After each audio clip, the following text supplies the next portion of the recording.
Radhe Radhe. WhatsApp guys, আশা করি আপনারা সকলে ভালো আছেন। তো আজকের দিনটা খুবই স্পেশাল দিন। আজকের দিনটা 5ই সেপ্টেম্বর, ডক্টর সর্বপল্লী রাধাকৃষ্ণের জন্মদিন। আর এই দিনে আজকে আমার জন্মদিন। এই জন্মদিনে আমি একটা স্পেশাল জায়গা যেতে চাই, আপনাদের সকলেই প্রিয় সেই জায়গাটা বাঁকুড়ারই জায়গা। তো আমরা যেখানে যাচ্ছি আপনারা দেখতে থাকুন, সেখানে আপনাদের সেই জায়গাটা আমরা দেখাবো, দেখতে থাকুন ভিডিওটা।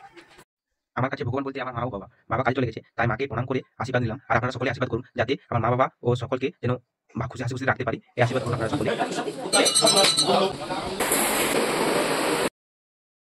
সকালে চান করে আসে পরে বাড়ির পূজাটা করলাম, তারপরে এবার আমরা রেডি হয়ে পরে বেরাই পড়লাম। আর আমাদের কেমন লাগছে অবশ্যই জানান কমেন্টে। দেখতে থাকুন, জায়গাটা ভালো লাগবে। কোথায় যাচ্ছি আমরা বেরিয়ে পড়ছি, দেখতে থাকুন আপনারা। আমরা দুই বন্ধু বেরাই পড়লাম আর বাইকে করে যাচ্ছি আমরা। তো আপনারা দেখতে থাকুন।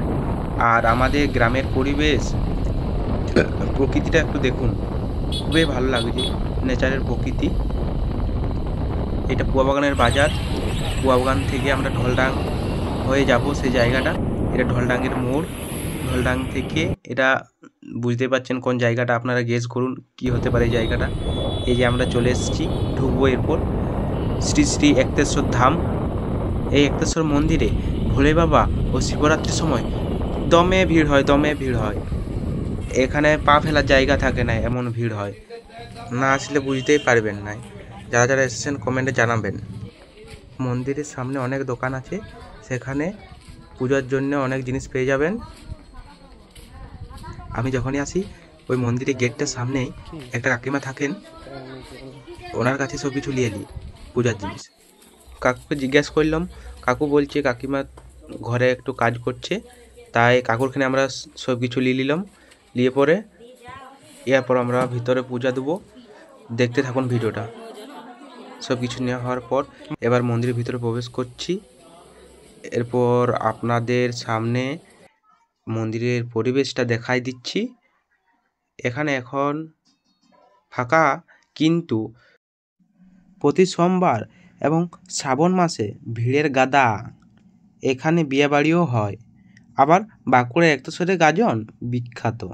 কেউ যদি না আসে থাকেন তাহলে অবশ্যই আসবেন, দেখে যাবেন আমাদের একতেশ্বরের গাজন। আশা করি খুব ভালো লাগবে, কিন্তু সবাই সাবধানে থাকবেন, কেননা দমে ভিড় হয়। দেখুন আপনারা ভিডিওটা। আমাদের পূজারী মহাদেব ঠাকুর মশাইয়ের কাছে পূজাটা সারে পরে জল ঢালবো বাবার মাথায়। আজকে খুবই ফাঁকা, তাই ভিডিওটা ভালো করে নিচ্ছি।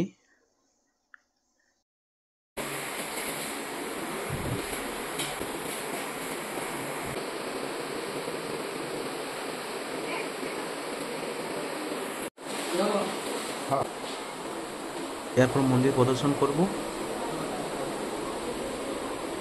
হরে কৃষ্ণ নাম নিয়ে মুখে, হরে কৃষ্ণ কৃষ্ণ কৃষ্ণ হরে হরে, হরে রাম রাম রাম হরে হরে।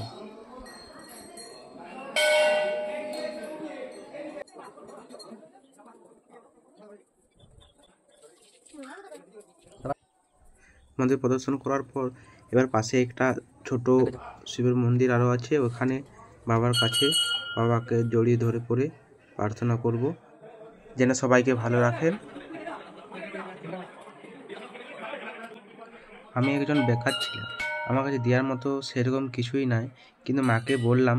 মা আমাকে এক প্লাস্টিক চাল দিল, বলল বাইরে দেখবি ঠাকুমারা বসে থাকেন, তাদেরকে এক মুঠা করে চাল দিয়ে আসবি।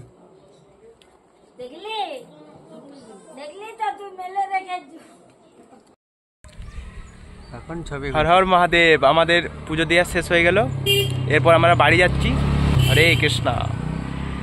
ভিডিওটা কেমন লাগলো সবাই কমেন্টে জানাবেন, আর ভালো লাগলে বন্ধুদেরকে শেয়ার করবেন।